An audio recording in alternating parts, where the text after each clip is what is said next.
압도적 재미 매불쇼. 아 오늘은 진짜 이 과학 코너 재밌을 것 같아. 오늘 아니, 내가 뭐 괜히 뻔뿌질 안 해도 돼. 아니 진짜 나도 오늘 기대가 되는 시간입니다. 네, 좋습니다. 아 대한민국 정말 권위 있는 전문가들 다 모셨거든요. 네. 지금 출발합니다.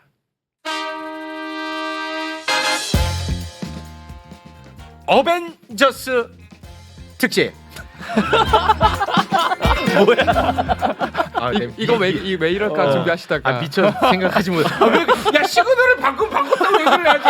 이건 왜 이럴까 하려고 했는데 갑자기 웅장한 걸 준비해놨어. 아 그래도 끝까지 해 형 빨리. 아 됐어. 지벤져스 해야지. 해야지. 한 분 한 분 만나보도록 하겠습니다. 오늘 이제 다룰 내용 네. 굉장히 심도 있는 심오한 내용입니다. 좋습니다. 자 먼저 철학적으로 접근하는 분이죠. 약식 김필영 철학자 어서 오십시오. 네, 안녕하세요. 약직 김필령입니다. 네 고맙습니다. 반갑습니다. 네.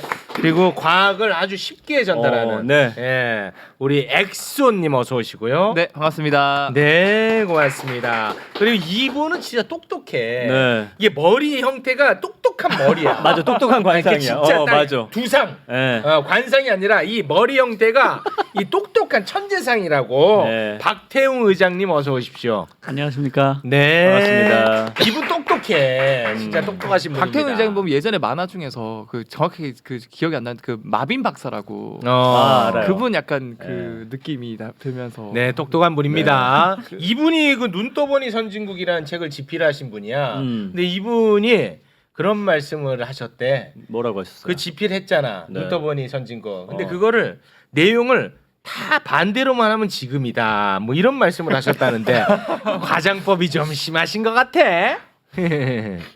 어떻습니까? 아 예. 예, 그 책에서도 이제 우리가 느닷없이 선진국이 되긴 했는데 이런저런 예. 점들이 정말 부족해서 아슬아슬하다 그런 취지로 쓴 책이거든요. 그랬나요? 그러니까 영어 원제가 already but not yet입니다. 예. 뭔 얘기야? Already but not yet. 예. 됐지만 아직 아니다. 뭐 이런 네, 뜻이에요. 네, 네. 그러니까 근데 정말 그때 우려했던 것들이 다 이루어졌어요. 우려했던 일이 다 예. 현실화됐다. 뭐 이러다 보면 눈 떠보니 후진국 될 수 있는 거예요? 안 그래도 그런 제목으로 후속 책을 쓰라고 엄청난 요구를 받고 있습니다. 눈 안 떠야지 이거 큰일 나겠네. 너무 무서워 요즘에 진짜. 눈 뜨지 마라. 예. 자 오늘은 이제 주제를 여러분께 말씀드리겠습니다. 네. 신뢰 자본주의. 신뢰 자본주의. 뭔가 좀 거창하지. 네. IM 신뢰가 아니라 신뢰 자본주의. 좀 거창한데. 썸네일 뽑으려고 붙인 거 아니야 실내? 이 주제로 일생을 연구하신 분이야. 이게 좀 거창해서 그런데요. 이게 어떤 테마입니까 이거? 그 보통 자본 그러면 물적 자본 아니면 인적 자본 뭐 네, 그렇게 얘기하잖아요. 그런데 그거하고 별개로 신뢰 자본이라는 게 있다는 겁니다. 사회적 자본이라고도 하는데요. 한 사회 내의 신뢰 수준, 협력, 사회적 응집력 수준이 사회 전체의 역동성에 엄청난 영향을 미치더라라는 겁니다. 신뢰가 경쟁력이라는 거예요. 네네네. 어떤 차원? 잘 이게 그 확 와닿지가 않는데. 나홀로 볼링이라는 세계적인 고전을 쓴 로버트 퍼트남이라든가 역사의 종언을 얘기하고 신뢰라는 책을 쓴 프란시스 구야마 같은 학자들이 이에 관해서 얘기를 했는데요. 그런 인적 물적 자본 외에도 신뢰가 굉장히 큰 역할을 한다. 그러니까 퍼트남의 그 볼링 론이라는 책에 따르면 20세기 중반이 넘어가면서 미국에서 사람들이 볼링 리그나 학부모의 커뮤니티 그룹 같은 데 참가를 점점 더 적게 하고 혼자서 볼링을 하면서 볼링이요? 스포츠 볼링? 네네네. 그걸 혼자 한다는 거예요. 혼자 해요? 왜? 우리 요새 식당 가보면 혼밥 하시는 분 되게 늘었잖아요. 네, 점점 네. 개인주의 이기주의로 바뀌고 네. 있다.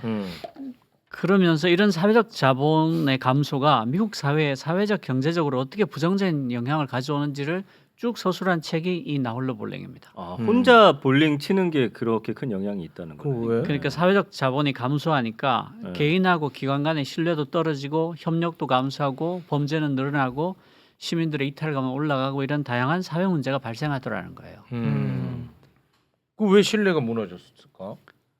이상하네. 뭐 여러 가지 이유들이 있겠죠.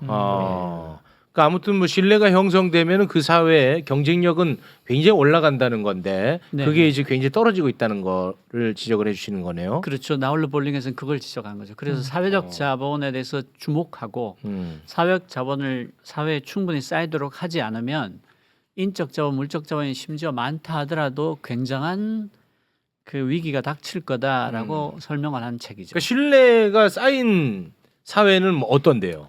그러니까 신뢰가 쌓이면 안 보이는 비용들이 굉장히 줄어듭니다. 아 비용이 절감됩니까? 네. 아, 예를 그러니까 들면요? 거래를 할 때 네. 확인하고 집행하고 이런 데 들어가는 비용이 굉장히 줄어요. 예를 들어서 서로 믿음이 있어서 계약서 안 쓰고 그냥 막 물건 주고받을 수 있는 사이하고 제품 확인한 다음에 그 양반 평판을 조회하고 변호사를 고용해서 계약서를 작성한 다음에 이 대금을 집행하는 것도 은행에 에스크로를 걸어서 내가 은행에 에스크로를 맡겼으니까 물건을 내놔라. 이러면 벌써 들어가는 시간과 비용이 엄청나죠. 아 그러네. 그리고 투자도 그렇습니다. 이게 전체적으로 믿을 수 있는 신뢰 자본이 있으면 이 사람이 하고 있는 비즈니스가 좋은가 나쁜가만 보면 되는데 그 신뢰 자본이 없으면 이자가 사기꾼인지 뭔지부터 시작해서 온갖 일들을 다 해야 되거든요. 그리고 장부도 못 믿잖아요. 그렇죠. 그리고 우리 어릴 때는 물건이 있으면 이 물건이 정말 믿을 만하다는 말을 어떻게 표현했냐면 이거 미제야 그랬어요. 미제에 대한 신뢰가 있고 그리고 국산에 대한 신뢰가 네, 없고. 지금은 미국에서 이게 메이드 인 코리아다 그러면 와 그거 정말 튼튼하겠네 그런다는 거예요. 그리고 몇 해 전만 해도 지금은 모르겠는데요. 몇 해 전만 해도 중국에서는 사업하시는 분들 자동차 뒤 트렁크 열어보면 위스키나 꼬량주가 다 한 박스씩 들어있었어요. 왜요? 술을 못 믿으니까 접대할 술을 다 갖고 다니는 그러니까 중국에서 가짜 술을 많이 판다는 거죠. 가짜 술이 엄청나니까 이런 것들이 다 굉장한 비용이죠. 그게 계산은 안 되지만 신뢰 자본이 없기 때문에 겪어야 되는 고통들인 거죠. 그러니까 예를 들면 이제 최욱 씨가 새로운 프로그램을 한다. 홍보비를 안 쓰더라도 최욱을 믿고 다 보면 시청률이 그렇죠. 올라가는 그렇죠. 거죠. 체육하면 1등이다. 그러니까. 신뢰가 없으면 그거 홍보하느라고 돈 많이 들죠. 돈 엄청 네. 쓰거든. 바로 그래서 그런 체육 거 형이 같아요. 항상 과학 코너 재밌다고. 그거는 사기. 펌프지. 바람잡이. 아니 사기예요. 그런 그렇습니다. 느낌이구나. 네. 그럼 우리나라는 신뢰 자본이 높은 나라입니까? 낮은 나라입니까? 우리나라가 굉장히 특이한데요. 네. 신뢰 자본이 대단히 이중적인 사회예요. 이중적이에요. 네. 유튜브에 보시면 한국에 오래 사는 외국인들이 내가 한국 사람이 되었다고 느낄 때 이런 유튜브 동영상이 많습니다. 거기 어떤 보면 상황? 이 사람들이 뭐라고 말을 하냐면 네. 카페에서 자리를 만든다고 가방을 놓고 갈 때 아, 혹은 노트북을 펼쳐둔 채로 화장실 갔다 올 때 노트북을 훔쳐가지 않을 거라는 신뢰가 생겼다 그쵸, 이거죠. 네, 그러니까 자기가 자기 나라에서 그렇게 했으면 100% 없어진다는 거예요. 근데 자기도 모르게 마음 편하게 그 일을 하고 있을 때 내가 내가 한국 사람이 됐네? 라고 느낀다는 거예요. 자랑스럽다. 야, 진짜 이럴 때 그- 나는 정말 미치겠어 한국이 좋아서. 이 사람들이 도저히 적응을 못 하겠다. 그래 오래 살았는데 카페에 가방을 놓는 것까지는 적응을 했어. 그래도 도저히 적응을 못 하고 납득도 안 된다고 하는 게 뭐냐면 아파트 택배예요. 복도에 널브러져 있잖아요. 널브러져 있어. 그럼 뒤적뒤적해서 자기 거 찾아가잖아요. 이게 도저히 이해가 안 간다는 거예요. 와. 이거 CCTV 때문에 그런 거 아니에요? 요즘에 다 그러니까 뭐가 됐든. 제가 이 말을 할 때마다 한국에 CCTV가 많아서 그런 게 아닌가라는 질문을 꼭 해요. 그래? 그래서 제가 숫자를 갖고 왔어요. 역시 팩트. 2020년 영국 기술 전문 매체 컴패리텍의 보도에 따르면 서울은 44위입니다. CCTV의 개수가요? 개수로. 베이징 1등, 런던이 3등인데요. 베이징하고 런던에 비교해서 한국이 몇 %쯤 되는 것 같으세요? CCTV 숫자가. 굉장히 적으니까 물어보실 것 같아요. 그죠? 절반? 네. 50% 정도. 그럼 좀 높여서 얘기해야지 방송 내 그럴까요? 기법 알려줬지. 80까지는 되지 않을까요? 기법. 런던의 6.6%, 와, 이거 런던의 6.6%. 베이징의 3.56%. 그렇게 많다고? 근데 유럽 가면 소매치기 때문에 가방을 앞으로 매라, 뭐 중요한 귀중품은 반드시 가슴에 넣어라, 뭐 이런 말 많이 하잖아요. 많이 합니다. CCTV 비중이 런던이 6.6%밖에 안 돼요. 그래요. 그럼 그 CCTV 런던이 때문에 그렇구나. 우리가 안 훔쳐가는 게 아니네. 전혀 근거 없는 얘기입니다. 근거 없는 얘기야. 그래서 실제로 굉장한 신뢰 자본이 있다. 그리고 제가 아주 쉽게 예를 드는 게 서울역의 검표 시스템인데요. 네. 예전에는 검표원들이 펀칭기 들고 다니면서 기차표에 구멍을 냈어요. 요새 안 해요. 네. 왜 구멍을 냈냐면 옛날에 이렇게 들어오잖아요. 담 너머로 기차표를 또 던져줬어요. 그럼 그거 가지고 또 들어오고 그랬거든. 그래서 펀칭기로 반드시 구멍을 내야 됐어요. 아. 그러다가 그러니까 명절날 기차 타려면 줄을 얼마나 길게 서는지 모릅니다. 그거 다 체크해야 되니까. 네. 어. 근데 지금은 그냥 들어가고 그냥 나오잖아요. 예. 이걸로 얼마나 많은 비용을 줄였느냐 하면 매달 한 1,100만 명 정도 기차를 타요. 네. 이분들이 1인당 5분씩만 잡아도 6억 5천만 분이 사라집니다. 와. 차표도 1억 3,200만 장을 안 만들어도 돼요. 와. 그리고 검표원 수가 얼마나 줄었습니까? 네. 거의 없다고 봐야지. 이게 신뢰 자본의 힘입니다. 와. 근데 저는 이거 보면서 좀 궁금했던 게 대한민국이 이거 믿음 있지 않습니까? 카페에서 그냥 스마트폰 놔두고 뭐 검표 안 하고. 근데 OECD 국가 중에서 사기 범죄율 1위가 우리나라거든요. 그렇습니다. 야 그런 얘기를 왜 하냐 임마. 지금 좋지 않아. 쭉 올라오잖아 임마. 그러니까 폭차 오르는데 그거 쉬쉬해야지. 안 타고가 들을까봐 내가 조마조마해. 근데 그 대상이 자전거 훔쳐가는 얘기 왜 하냐. 아니 그게 우리 사회 그게 제가 봤을 때 그냥 기득권층이 아닐까라는 신뢰 생각이 자본 들어요. 이중적이라는 그래서 아까 게 이중적이라고 바로 하셨어요. 그런 네. 뜻으로 드린 말씀이에요. 예. 사기치고 그 주가 조작하고 네, 네, 그다음에 네. 특활비 그거 다 그 가리고 주고. 굉장히 이상하죠. 네. 사회의 신뢰 자본이 뭐 수용을 해도 좋을 만큼 흘러 넘치는데 왜 한편에서는 이런 일이 생길까? 이게 이유가 있습니다. 뭡니까? 제가 이제 신뢰 자본 얘기하면서 늘 국가 R&D 예산을 어떻게 집행하나 그걸 예를 드는데요. 네. 지금도 많은 박사들하고 고급 연구원들이 행정 서류를 꾸미느라고 숱한 시간을 보내고 있어요. 그러니까 영수증 풀로 붙이고 연구기관들마다 주는 서류가 포맷이 다 달라요. 그러니까 이 연구기관하고 협업하다가 그래요? 저 연구기관하고 협업하면 서류를 다시 공부해야 돼요. 양식이 또 달라. 네. 그래서 그래. 연구기관은 서너 개랑 연구하면 이 사람이 자기 전공 분야에 있어서 도사가 되는 게 아니라 행정 서류 꾸미는데 도사가 돼요. 아이고 참. 그러니까 서울역하고 굉장히 다르죠. 서울역은 믿고 풀어놓습니다. 그 대신 잡히면 30배의 벌금을 매겨요. 30배 매겨요. 예, 서울 부산 KTX가 6만 원 가까운데요. 걸리면 180만 원 정도 매기게 합니다. 그리고 얼마나 창피당합니까? 그냥 사서 타는 거예요. 그리고 검표는 하지 않지만 그 PDA에 팔린 좌석이 다 표시가 되거든요. 그러니까 이분이 쓱 지나가면서 안 팔린 자리에 누가 앉아 있으면 선생님 이렇게 물어보는 거예요. 표 보여주세요. 그러니까 계속 메뚜기 짓을 할 게 아니면 돈 내고 타는 게 훨씬 좋죠. 화장실에 계속 들어가 있는 사람 저 의심 안 해요.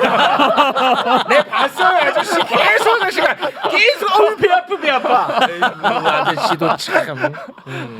근데 이 국가 R&D는 이렇게 서류를 까다롭게 하는데 정작 걸리면 아무 조처가 없어요. 성공률이 97%입니다. 그러니까 크게 해먹을수록 빨리 풀어줍니다. 우리나라 제도가. 그렇죠. 네. 경제사범 재판 통계를 보면 1,300여 건의 재판에서 범행 액수가 300억 원 넘었던 11명은 전부 집행유예로 나옵니다. 아이씨 진짜. 직위로 따져봐도요. 높을수록 총수나 경영자들은 거의 70% 이상 집행유예. 진짜. 지위가 낮으면 사실 책임이 적잖아요. 네. 지위가 낮을수록 실형을 삽니다. 미치겠네. 이 나라 나 못 살겠네. 그리고 집행유예 참작 사유란 게 있는데 이걸 또 법원에서 판결을 안 써요. 왜 집행유예 줬다를 80%가 안 씁니다. 그래요? 네.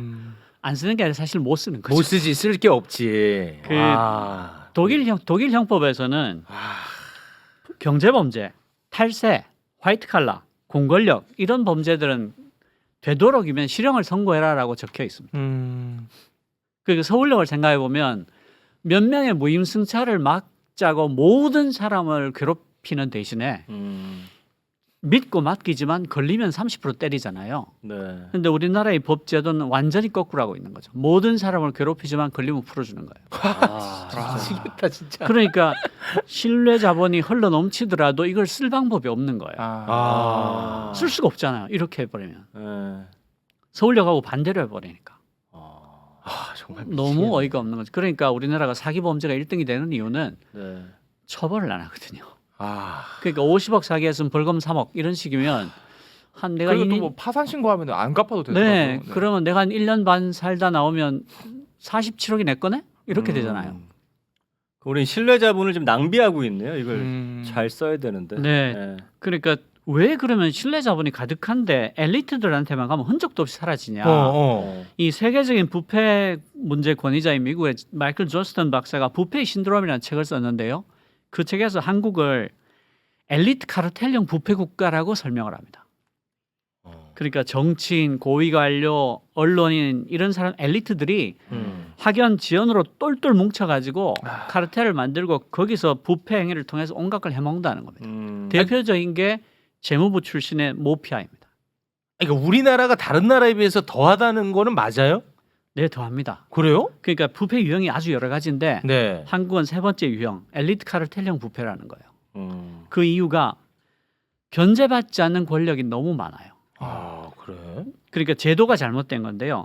검사의 범죄 혐의를 검찰이 재판에 넘긴 기소율이 0.13%, 판사는 0.4%인데요. 일반인은 40%가 재판에 넘겨집니다. 아 300배 차이 나네요. 그러니까 검사의 윤리의식이 일반인보다 300배나 훌륭하다라고 누가 생각하겠어요? 그럼 그 반대편이 사실에 가깝죠. 네. 거기다가 우리나라는 법적으로요. 전관 예우가 불법이 아닙니다.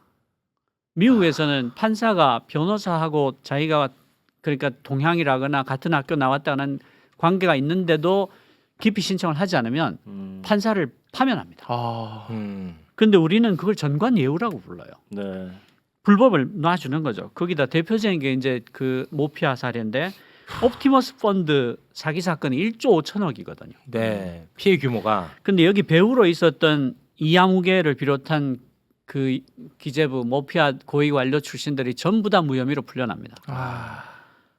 이게 가관인데요. 하나은행에서 옵티머스 펀드 잔고에 구멍이 나니까 일방적으로 자기들이 요청 받지도 않은데 메워놓고 장부를 바꿔줍니다. 그리고 손으로 쓴 허위 매출 증서를 5년 동안 받아가지고 대출 근거로 삼아서 대출을 막 해주고요. 와. 5년 동안 단 한 번도 현장 실사를 하지 않아요. 하. 그러니까 견제받지 않는 권력이 무도하게 날뛰는 거예요. 아니 근데 이거 진짜 이해가 안 가는 게 잡아봐. 한국 사람은 굉장히 똑똑하다라는 이미지가 있습니다. 네. 그리고 뭘 잘 못 참아. 그리고 불만 제기가 많아. 네. 그런데 이건 왜 이렇게 되어 있을까? 나는 이게 이해가 안 갑니다. 나도 거기에 속할 수 있다라는 희망이 있는 건가 뭔가. 요거 모르겠네. 철학적으로 좀 분석 가능할까요? 그래서 그 신뢰라는 걸 이제 조금 다른 관점에서 한번 좀 이야기를 해볼 수 예. 있을 텐데요. 그 예전에 제가 한번 이야기했는데 그 경제학에서 이제 게임 이론이라는 게 있거든요. 게임 이론. 게임 이론. 예, 게임 이론이 뭐냐면 그 게임 이론에 대한 의미를 다양하게 이야기할 수 있지만 그 한 가지로 해석을 하면 그 어떤 전략을 취하는 것이 자신의 생존에 유리한가를 따지는 이론이에요. 예, 그래서 내가 어떤 경우에 이 사람한테 협조를 하고 그렇지. 어떤 사람한테 이때 배신을 하면 나의 생존에 유리할까? 예, 여기에 대한 이론인데 네. 세상에는 다양한 전략을 구사해요. 사람들이 여러 가지 전략이 있어요. 그렇겠죠. 예.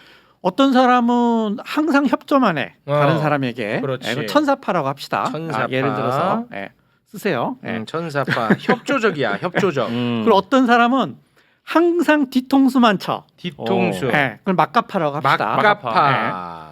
그리고 이제 뒤통수파. 그리고 협조하는 사람한테는 협조하고 배신 때리는 사람한테는 배신을 하는. 맞추면. 눈에는 눈, 이에는 이. 하무라비파. 팁포텟이라고 하죠. 티포텟이라고 티포텟, 하는데 뭐 티포텟. 정의파라고 할게요. 정의파. 그 반대도 있죠. 약자한테 강하고 강자한테 약한 사람. 뭐라고? 강약 약강파. 강자에게 약하고 자기한테 협조해 주는 사람 배신하고 자기 배신하는 사람한테 가서 협조해 달라 협조를 구걸하는 사람이 있어요. 이건 압니다. 네, 그 양아치파라고 합시다. 와, 너무 적절하다. 양아치들이 이러잖아요. 요건 안 돼. 그리고 지 꼴리는 대로 협조하고 뭐 배신하고 뭐 지멋대로 하는 사람. 그 눈치 안 속을 알 보는 수 사람. 없어. 종 잡을 수 없어. 그 오리무중. 오리무중. 종 잡을 수 없어. 자, 이런 세상에는 다양한 사람들이 있는데 이 사람들이 이제 생존 게임을 벌인다고 합시다. 생존 게임을 벌이면 누가 제일 유리하겠어요? 생존에. 생존에 제일 유리한 사람. 양아치 아닌가 양아치? 강자한테. 단기적으로는 양아치. 단기적으로는 막가파. 막가파. 왜냐면 뒤통수파. 그렇지. 왜냐면 상대방이 협조를 할 때가 내가 뒤통수를 때리면 이익이 극대화돼. 그렇지. 내가 다 먹지. 왜냐면 예를 들어서 완전 사람들은 사회적 규범을 지키겠다가 완전 꿀이지. 개꿀이야. 개꿀파. 막 새치기해도 되고. 개꿀파. 사람들이 사회적 규범 지키겠다고 줄 서 있는데 혼자 새치기. 새치기하면 얼마 빨라. 개꿀이지. 개꿀파. 다 새치기 하면은 개꿀이 아니야. 그렇지. 다 협조하는데 남을 배신하니까. 그렇지. 그런데 문제는 뭐냐면 문제 뭐야? 시간이 지날수록 이 막가파가 설 자리가 없어져요. 아, 왜냐면 절제라네. 상대방이 협조할 때 내가 배신해야 개꿀인데 어. 다 배신하는 건 내가 먹을 게 없는 거야. 어. 네. 그럴 때 이때 왜냐하면 그 상대방이 자기 협조할 때 배신하는 게 가장 이득이 크다라는 거예요. 그래서 후반에는 이 막가파가 좀 살기가 힘들어져. 네. 생존력이 떨어져요. 그러니까 예를 들어서 홍준표하고 이준석 처음에 내칠 땐 좋았지. 근데 지금 그때 왜 이게 자기 이익이었단 말이에요. 그런데 문제는 이제 자기를 협조를 안 해준단 말이에요. 네, 시간이 막 지나면 씻고 다니고. 네, 그렇죠. 다 배신하니까. 이때 나타나는 게 누구냐면 그 처음에는 이제 그 마카파가 전략적으로 개 유리한 전략이었는데 정의파. 네, 정의파는 뭐냐면 눈에는 눈, 이에는 이예요. 요 배신하는 놈이네. 나도 배신하지. 배신해 너한테. 같이 배신하면 내가 잃을 게 없어. 협조하는 놈이네. 나 내가 협조할게. 협조해야지. 상생을 하는 거예요. 아, 상생. 네, 그래서 한 사회가 처음에는 이 그 막가파, 협조파, 정의파, 오리부중파 이런 것들이 랜덤하게 구성이 돼 있다가 네. 생존력이 강한 사회는 정의파의 비중이 점점 올라가는 사회예요. 네. 그게 이제 말씀하시면 그게 어떻게 보면 이제 신뢰 자본제가 정확히 이해했는지 모르겠는데 신뢰가 쌓이는 사회가 되면 말하자면 어떤 생산성이 효율이 올라간다는 거예요. 네. 그럼에도 불구하고 막가파는 사라지지 않아요. 왜냐하면 일부 소수는 어쨌든 말하자면 그 이 배신을 해서 먹고 사는 사람들이 있거든. 네, 그리고 아까 이야기한 그 말하자면 항상 남에게 협조하는 파도 사라지진 않아. 일정 비율로는 있지만, 일정 비율로는 있지만 정의파가 가장 생존에 유리하고 그 비율이 많아. 그 비율이 많은데 그 비율이 적절한 균형을 이루게 된다는 거예요. 내시 균형이라 그래요. 예. 그렇게 그래서, 된다. 네, 그래서 이제 신뢰 자본을 말씀하셨는데 그게 이제 어떻게 보면 그 신뢰를 하고 하는 정의파가 어느 정도 다수를 차지하는 사회가 신뢰가 구축된 사회라고 볼 수 있다. 아니 근데 이거는 우리나라에는 안 맞는 게 아니 우리 그 서민들 보통 평범한 사람들은 다 규정을 지키고 법 준수하고 법 위반하면 아주 세게 처벌받고 근데 위에 있는 소수 일부들이 다 헤쳐먹는데 처벌을 안 받아. 그러면은 밑에 있는 사람들도 야 니들도 안 지켜? 그럼 나도 안 지켜 이렇게 돼야 될 거 아닙니까? 근데 왜 이게 계속 유지되고 고착화되는지 그것도 우리나라에서 불만이 되게 많아. 우리나라 사람들 요만큼도 이상한 거 못 참는단 말이야. 저는 그게 제도와 구조의 잘못이라고 보는데요. 그 한국이 견제받지 않는 권력이 무도하게 날뛰는 사회라고 저는 생각을 해요. 민주공화정이 왜 생겼나를 생각해 봐야 되는데 왕정으로 왕이 독재를 하니까 너무 지쳐서 시민혁명을 일으켰잖아요. 네. 그런데 프랑스의 로베스피에르도 그렇고 영국의 크로멜도 그렇고 막상 시민혁명이 끝난 다음에는 왕보다 더한 독재자가 돼서 막 동료들 죽였어요. 네, 희한해. 그때 사람들이 알게 된 게 인간은 대단히 나약한 존재다. 견제받지 않으면 타락할 수밖에 없다. 이걸 알게 된 거예요. 그래서 견제받지 않는 권력이 최대한 존재하지 못하게 만든 제도가 민주공화정이에요. 그래서 우리가 삼권 분립 그러잖아요. 네. 그게 뭐냐면 입법, 사법, 행정을 권력을 나눠서 서로 견제하게 만든 제도고요. 맞습니다. 이걸로 끝나는 게 아니라 지방자치제를 만들어서 중앙정부와 지방정부가 서로 견제하게 만들어요. 그리고 판사, 검사를 고위직은 전부 다 선출직으로 만들어서 선거로 견제하게 만들어요. 임기를 두고. 그리고 선출된 권력이 선출되지 않은 권력, 관료들이죠. 관료들에 대해서 확실한 지휘 통제권을 가질 수 있도록 권위를 부여하고 관련된 자원을 지원해서 이 선출되지 않은 권력들이 자기 마음대로 설치지 못하게 만들어요. 그렇죠. 네. 이게 다 구성이 돼야 이걸 민주공화정이라고 하거든요. 네. 대한민국은 헌법 제1조가 민주공화정이다라고 되어 있지만 사실은 삼권 분립 외에는 지금 되어 있는 게 없어요.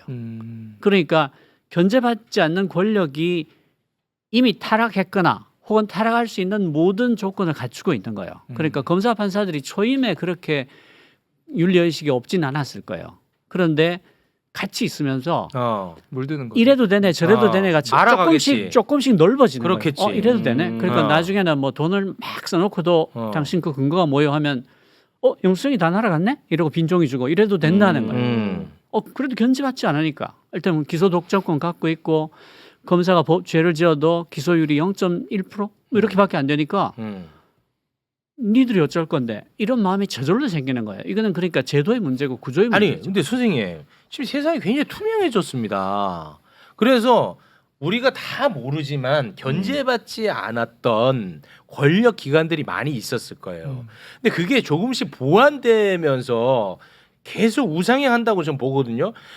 그 대표적인 게 저는 국회의원들이라고 봐요. 우리가 국회의원 욕 진짜 많이 하잖아. 우리한테 가장 많이 드러나는 사람들이니까. 그래서 특권이 많이 없어졌습니다.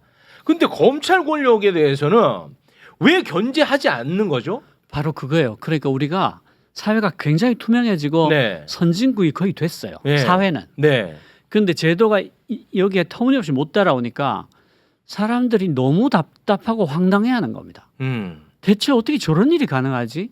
2023년도에. 네. 그래서 사람들이 옛날보다 그러니까 원래 옛날부터 있던 일이에요. 뭐 전관 예우해서 엄청나게 해먹고 다 기재부 있었겠지. 모피아들이 퇴직한 다음에 현직 애들하고 손잡고 막 예산을 1,000억씩 조직 할당하게 해주고 그 뒤로 돈 받고 하는 일들을 옛날부터 해왔어요. 네. 근데 지금 왜 답답한가 하면 사회 수준이 올라가고 투명해지면서 그게 너무 환히 보이게 된 거예요. 그 옛날보다 나아졌으니까 이 사람들은 억울할 수도 있어요. 아니 우리 선배들은 나보다 훨씬 더 해먹었는데 나한테 왜 이래? 이럴 수 있는데 뭐 그렇겠죠.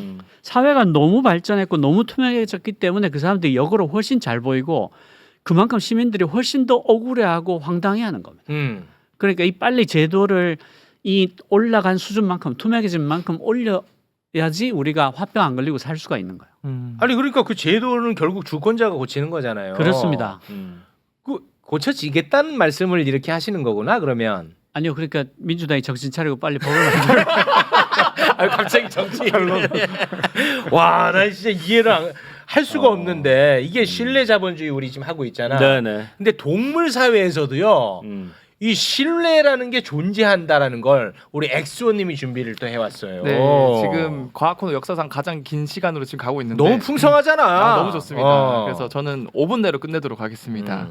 사실은 동물사에서도 오늘 김필영 철학자님이나 아니면 박태원 의장님 말씀하신 그 사례들이 너무 단적 예들이 많아요. 예들이 있어. 그러니까 이게 자연스러운 현상이면서 우리가 많이 배울 점이 타산지적으로 봐야 될 점이 많다.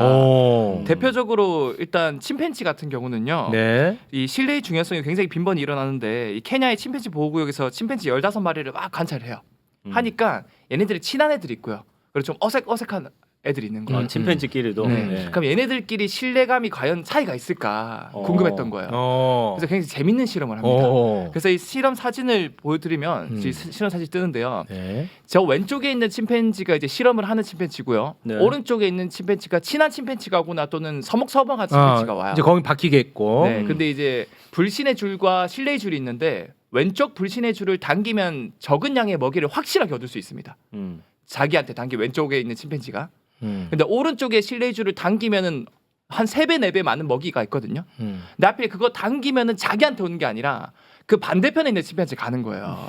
와, 재밌다 이거. 먹이가. 네, 먹이가. 그러면 이제 반대편 침팬지가 신뢰가 있어서 나한테 나눠주면은 이 불신의 줄 당겼을 때 먹는 양보다 더 많이 먹을 수 있거든요. 그러네. 근데 뒤통수를 치면은 이 반대편 침팬지가 다 독식을 하니까 쪽박을 칠 수 있겠죠. 근데 이 비율이 정말 신기하게도 평소에 친하게 지내지고 털 골라주고 친한 친구 사이라고 여겨지는 침팬지들끼리는 12번 실험했는데 그 다른 12마리가 모두 다 불신의 줄을 안 당기고 신뢰 줄을 당겨. 신뢰 줄을 당겨줬어요. 와, 신기하다. 기가 막히네. 사람보다 낫네. 맞죠. 진짜. 뒤통수를 안 친다라는 믿음이 있었던 거죠. 와. 근데 좀 서먹서먹한 침팬지들끼리 서로 마주보고 있잖아요. 믿음이 없어. 그럼 12번 실험했는데 9번은 불신을 당겼어요. 그리고 이것뿐만 아니라 이 김필영 그 철학자님께서 말씀하신 티포텟 전략, 게임 이름이라고 해서 눈엔 눈, 이에는 이. 잘해주면 잘해주고 못해주면 더 내가 크게 배신한다. 그런 전략도 다른 동물에서 나오는데 실제로 거북이들이요. 등이 뒤집어지면요. 스스로 못 일어나거든요. 네. 그러면 결국 굶어 죽어요. 근데 거북이들을 보면은 뒤집어질 때마다 굉장히 신기한 일이 일어납니다. 그래서 그 영상을 제가 준비했는데 네. 이 거북이들은 뒤집어지면 무조건 옆에서 도와줘 저렇게. 오. 무조건 도와줍니다. 진짜 도와주네. 심지어 멀리 떨어져 있는데도 신기하다. 빨리 오거든요. 저렇게 오, 야, 다 모였어. 다 모입니다. 야, 대박이네. 이렇게 멀리 있는 애가 이타적인 신기하다. 거북이가 있는데 어. 가끔은 바로 옆에 있는데도 무시를 해요 저렇게. 쟤 뭐야? 쟤왜 그냥 저는 지금 그냥 무시합니다. 왜, 그 왜, 이기적인 이시 마카파가 있는 거죠. 그냥 가버리네, 쟤는. 그렇죠. 그러면 얘네들을 정확하게 기억했다가 안 도와줘요. 어? 이야. 응징하는구나. 응징하는 그렇죠. 넌 왜 안 도와주니? 그렇죠. 이야. 너무 신기하다. 아, 너무 재밌네. 와. 와. 그래서 이게 자연계에서도 마카파가 당장은 안 도와주고 해서 에너지 아끼고 생존율이 올라간 것 같지만 길게 봤을 때요. 이 진화론자들이나 이런 생태학자들이 봤을 때 정의파 애들이 결국 다 살아남고 와. 마카파 애들은 결국 생존율이 떨어진다 그래요. 야. 그 쟤는 더 이상 알을 못 낳을 거 아니야. 알을 못 낳죠. 정확한 야, 비유네. 너무 재밌는데 오늘. 정확한- 게임 정확한데요. 이론에 대한 정확한. 아, 오늘 삼권 분립이 제대로 이루어져 있습니다. 아주 탁탁탁 기가 막히네. 네, 제가 마지막으로 사례 하나만 더 아니 들려드리고. 그러면 잠깐만. 네, 네. 그러면은 이거를 적용을 해보자면 어떠한 권력 집단이 굉장히 많은 뒤통수를 치면서 권력을 잡았을 때 결국은 흔적도 없이 사라질 가능성도 그쵸. 있다는 거 아닙니까? 저는- 동물의 원리를 적용하자면. 예, 저는 지금 사실은 제가 볼 때는 시민들의 그 인내할 수 있는 선을 넘은 거 아니냐. 그러니까 다 보고 있다. 아. 그 너무 억울하니까. 그게 이번에 그 구청장 선거에서도 나온 거 아닌가. 네. 근데 이게 이제 그래서 아이고 화 풀었네 이러고 끝나면 아무것도 아니고요. 또 그렇습니다. 당하는 거고 네. 이걸 구조화하고 제도화해야죠. 아. 그러니까 이걸 지금 거북이 비유로 들면 기가 막히다 오늘. 예, 지금 옆에 그러니까 뒤집어진 걸 안 도와준 게 아니라 마카파가 막 뒤집고 다녔잖아. 그죠? 예. 그런데 지가 뒤집어진 거야 지금. 네. 근데 이제 안 도와주잖아. 안 도와줘. 왜 저렇게 좋아하세요? 그러니까 마카파의 최후는 네? 뒤집어져. 내년 뒤집어져. 지금 뒤집어졌잖아요. 부인하고 뒤집어졌는데 선생님. 아니 그 뉴스 좀 뒤집어졌는데 그만 봐. 아니 내년 5월에 6월이요. 그때 그만- 이게 이제 살려줄지 안 살려줄지를 아니 그러니까 그렇다니까 이게 마카파의 최후인 게 야. 처음엔 좋았지. 선생님 네. 뉴스 좀 그만 봐요. 그래서 마지막 사례로 사실 이런 그 신뢰가 제가 아까 말씀드린 것처럼 한국 OECD가 이제 OECD 전체적으로 대한민국이 사기 범죄 1위인 이유가 이 기득권들이 이런 너무 만연하게 사기를 쳐도 된다라는 의식이 팽배해서 그런 거잖아요. 그래서 이런 경우에는 우리가 기득권을 믿었다가 뒤통수를 맞는 경우도 되게 많은데 네. 실제로 이 티포텍 전략 때문에 대부분의 동물사에서는 신뢰를 바탕으로 잘 살아가는데 이 신뢰 때문에 전체가 피해를 보는 경우가 있습니다. 신뢰 때문에 피해를 봐? 네, 맞아요. 이게 뭐냐면 바로 신뢰라는 대상이 무소불위의 권력을 가지거나 독점적인 권력을 가지는 경우인데요. 예를 들어서 이 그 칼라하리라는 사막이 있습니다. 그 사막에는 미어캣이랑 까마귀가 같이 살거든요. 그런데 이 미어캣 같은 경우는 독수리 같은 포식자를 수시로 경계해야 돼요.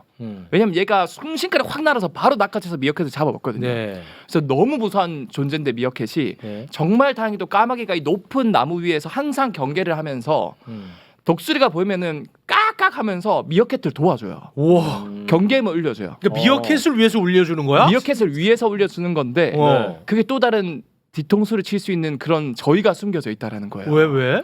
그래서 사실은 계속 이렇게 울려주면 미어캣들은 결국에는 까마귀한테 전적으로 의지할 수밖에 없어요. 네. 얘 소리만 들으면 도망가면 무조건 사니까. 그렇지. 그래가지고 이제 실제로 제가 영상을 줍니다. 영상을 보면서 제가 설명을 드리면 저런 식으로 미어캣이 경계를 하는데 까마귀가 독수리 보면은 깍깍 울어요. 울어줘. 그럼 이제 미어캣들이 그 경고음 듣고 바로 도망가거든요. 도망가겠지. 숨고. 그럼 계속 반복되면 이제 미어캣 입장에서 고마우니까 신임을 얻어가지고 헤이 까마귀 I'm 실례요 이렇게 해요. 그런데 이때 까마귀가 또 다른 경고음을 내는데 그때가 언제냐면 먹이를 많이 찾았을 때 가짜 경고음을 내요. 그리고 먹이를 훔쳐먹어요. 뺏어 먹네. 야 저런. 야 이거 생양아치. 저기 양아치 파. 양아치. 와나 진짜. 그래서 이게 전적으로 믿게 만든 다음에 재산을 갈취한다 까마귀가. 와. 근데 미어캣도 바보가 아닌 이상 계속 이런 식으로 하면은 미어캣이 안 믿거든요. 왜냐하면 이거 또 가짜다라고 그럼 하잖아요. 비율을 조정해요? 그러면 어떻게 하냐면 어. 까마귀는 그렇다고 해서 얘네들의 재산을 못 갈취하는 게 아니라 원할 때마다 언제든 갈취할 수 있는데 미어캣이 전적으로 믿는 하나가 바로 보철에서는 미어캣들이 내는 소리거든요. 왜냐면 자기 동료니까 보철 미어캣은 절대로 거짓말 안 해요. 보초선 애들이 막 천적이 왔다 하면은 무조건 도망가야 돼요. 근데 이 까마귀가 얘네들이 말을 자기 경계음 소리에도 안 도망가면은 그때 비장의 카드를 꺼내는 게 뭐야? 이 보초병 미어캣 목소리 그대로 따라요.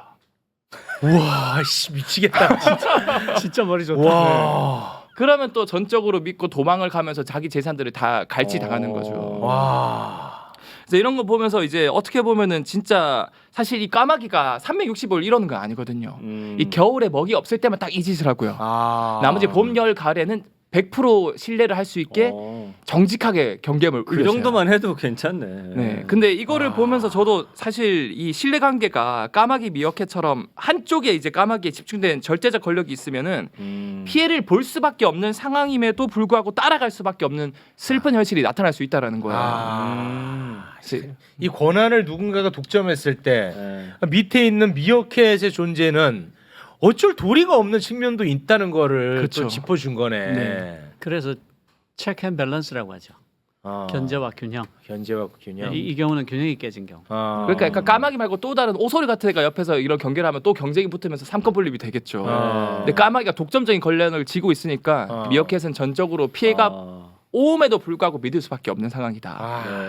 그게 아마 저는 검찰이라고 봐요. 저는 아까 우리 의장님께서 우리 국민은 다 알고 있다라고 하셨지만 저는 그렇게 보지 않거든요. 왜냐하면 지금도 유력 정치인들 중에 정권 비판은 굉장히 날카롭게 하지만 검찰 비판은 아예 안 하는 경우가 있습니다. 그런 경우가 검찰에 대한 너무 많죠. 공권력에 대해서는 신뢰를 하는 것 같아요.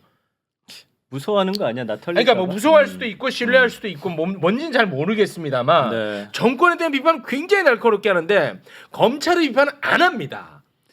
못하는 거 아닐까요? 양아치 금고에 거예요, 뭐가 양아치. 들어있다는 얘기도 많고. 강약강이죠. 뭐. 강력약강이요? 아 그러네 그렇게 해석하면 되겠네요. 정권이 더 강한 아니에요? 아무리 그래도? 아니 그래도 이제 뭐 직접적으로 자기한테 음. 이제 있는 게 있을 수 아, 있으니까. 그랬어요? 아까 말씀한 그 양아치네요. 그렇죠? 양아치, 네, 양아치. 그래요. 뉴스 좀 그만하세요. 뉴스 좀 그만 보세요. 지금 아예 내년에 뒤집힐 거에 지금 기뻐하셔. 거북이 뒤집힐 거. 까마귀 사례하고 비슷한 게 네. 검사가 기소함으로써 명예를 얻고 기소하지 않음으로써 불을 얻는다란 말이 있잖아요. 그게 딱 까마귀 짓이죠. 진짜 이건 기소함으로 인해서 명예를 얻고 기소하지 않으면서 부를 얻는. 얻는다. 먹이를 나는 얻는다. 그런 나라에 못 살겠다 나 진짜. 그러니까 기소도 불기소도 다 목적성이 있다는 거 아닙니까? 독점이니까. 예. 독점이니까. 예. 어제 마약에 들었던 이야기만큼 나 또 진짜 충격적이네. 나 진짜 예. 못 살겠다 정말. 아 그래도 형 역할 해야지. 예. 내년에 뒤집어야지. 내가 뒤집혀지고. 거북이 한 마리 뒤집자. 뒤집어 보자. 2번 뒤집으면 돼요. 그럼 다시 돌아옵니다. 네, 알겠습니다. 야, 근데 오늘 이 코너는 진짜 너무 작품성 있지 않았어요? 아니 지난번부터 이 과학과 철학이 만나니까. 아니 이거 진짜 아니 솔직히 어때요? 아니 뭐 이렇게 출연자한테 묻는 것도 약간 방색하긴 한데 아 너무 기가 막힌 작품 아, 아닙니까? 아니 보시는 분들한테 물어야죠. 굉장히 재밌었어요. 아 저도- 진짜 좋은 예. 작품인데 아니 네. 별로 야 너 작가 야 진짜 너무 훌륭한데 오 기뻐하네요. 3위 열심히 하세요. 삼위 아, 일치가 진짜 좋아요. 너무 좋은 작품이었던 저는 것 혼자 같아요. 나올 때보다 훨씬 마음이 편하고 좀 혼자서 나오면 말 많이 해야 되고. 아 진짜 오늘 작품이 나온 것 같습니다. 뭐 네. 씁쓸하긴 합니다만 아 그래도 아주 좋은 시간이었던 것 같습니다. 함께해 주세요. 진심으로 고맙습니다. 감사합니다. 감사합니다.